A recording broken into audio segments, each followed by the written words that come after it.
Oi, eu sou a Laura e hoje a gente vai falar sobre ácidos nucleicos. Então, os ácidos nucleicos são uma das grandes moléculas biológicas que são essenciais para a vida. Eles são polímeros compostos por monômeros chamados de nucleotídeos. Então, o que são polímeros? São grandes moléculas, macromoléculas, formadas a partir da junção de unidades estruturais menores. Então, no caso dos ácidos nucleicos, essas unidades menores são os nucleotídeos. Existem dois tipos de ácidos nucleicos, o ácido desoxirribonucleico, DNA, e o ácido ribonucleico, RNA. A gente vai entender a diferença deles mais pra frente. Eles são responsáveis por armazenar, transmitir e traduzir a informação genética, determinando a síntese das diversas proteínas dos seres. Então, são os ácidos nucleicos que permitem que as informações dos organismos vivos passem de uma geração para outra. O DNA é o material genético que os organismos herdam dos pais, contém as informações que programam as atividades celulares, pois ele determina a estrutura das proteínas que atuarão nos organismos.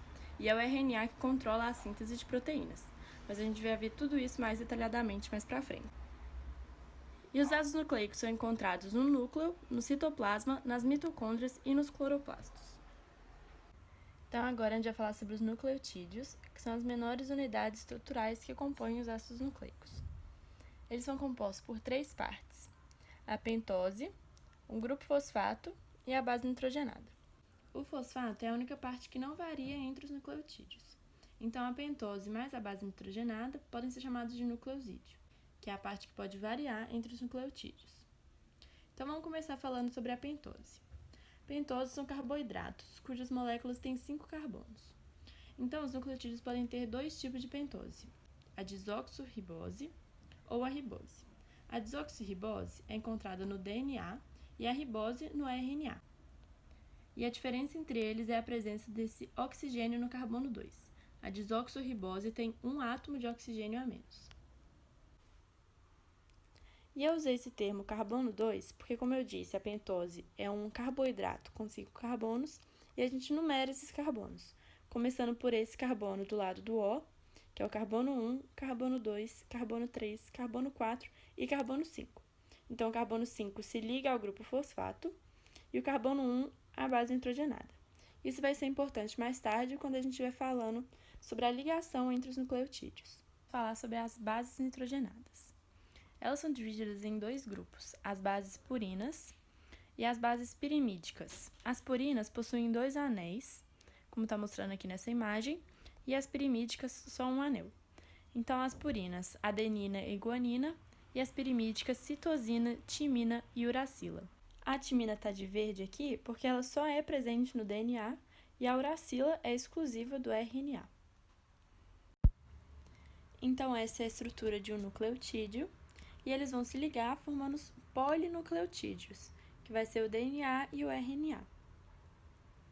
Eles se ligam pela ligação fosfodiéster, que é uma ligação covalente, em que o grupo fosfato de um nucleotídeo se liga ao carbono 3 da pentose de outro nucleotídeo. Então, aqui está o fosfato, a pentose e a base. E essa daqui é a cadeia principal açúcar-fosfato. Então, a pentose e o fosfato fazem parte da cadeia principal, mas as bases não. A ordem das bases ao longo do polímero é determinante para os ácidos nucleicos, para o DNA e para o RNA, pois cada gene, que é o pedaço do DNA que contém uma informação genética que mais tarde será traduzida em uma proteína, tem uma sequência única de bases nitrogenadas e é ela que será determinante para a formação da proteína. E eu havia dito que a numeração dos carbonos ia ser importante nessa parte, porque em uma das extremidades vai haver um grupo fosfato ligado ao carbono 5 e na outra vai ter uma hidroxila ligada ao carbono 3. Então, essa daqui é a extremidade 3' e essa daqui é a extremidade 5'. E agora a gente vai falar do DNA, que é o ácido desoxirribonucleico. Então, só para recapitular, o DNA é um ácido nucleico cuja pentose é uma desoxirribose. Então, o DNA é um polímero formado por nucleotídeos e ele contém a informação genética que determina as características dos indivíduos e que é transmitida de geração a geração. Então, como a gente viu, o DNA tem sequências específicas de bases nitrogenadas e essas sequências vão determinar a estrutura primária das proteínas que vão atuar no corpo. E o DNA geralmente consiste em duas fitas complementares e antiparalelas. Fitas são polinucleotídeos, que se ligam através das bases nitrogenadas por ligações de hidrogênio. Então, igual a gente vê nessa imagem aqui. Essa daqui é a cadeia principal, açúcar-fosfato. Aqui estão as bases nitrogenadas, que se ligam a outras bases da outra cadeia por ligações de hidrogênio. Então, dizer que essas fitas são complementares é porque ocorre um pareamento das bases nitrogenadas. Sempre a guanina se liga à citosina, a adenina se liga à timina. E por causa desse pareamento, a gente pode concluir também que o número de bases púricas vai ser igual ao número de bases pirimídicas, já que o número de adenina e timina sempre vai ser igual, assim como o da guanina e citosina, no DNA. Porque sempre que tiver uma adenina ou uma timina em uma dos polinucleotídeos, em uma das cadeias, vai haver seu complementar na outra. E o mesmo vai ocorrer com a guanina e citosina. E como a gente pode ver aqui na imagem, a adenina e timina se ligam por duas ligações de hidrogênio e a guanina e citosina por 3.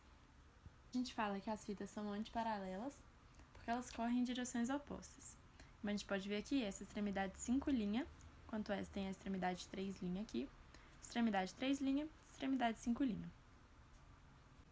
E esse é o modelo atual da estrutura do DNA, chamado de modelo de dupla hélice, foi publicado por Watson e Crick em 1953, e para chegar nesse modelo eles se basearam numa fotografia de raio-x feito pela química Rosalind Franklin.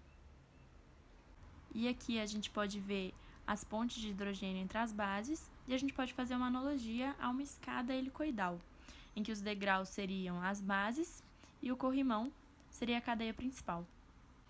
E agora a gente vai falar sobre o RNA, o ácido ribonucleico, que é então um polímero formado por nucleotídeos, cuja pentose é uma ribose.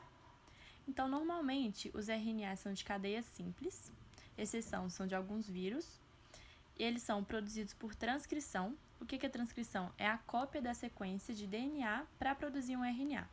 E isso é feito pelo pareamento de base, mas a gente tem que lembrar que a timina no DNA é substituída pela uracila no RNA.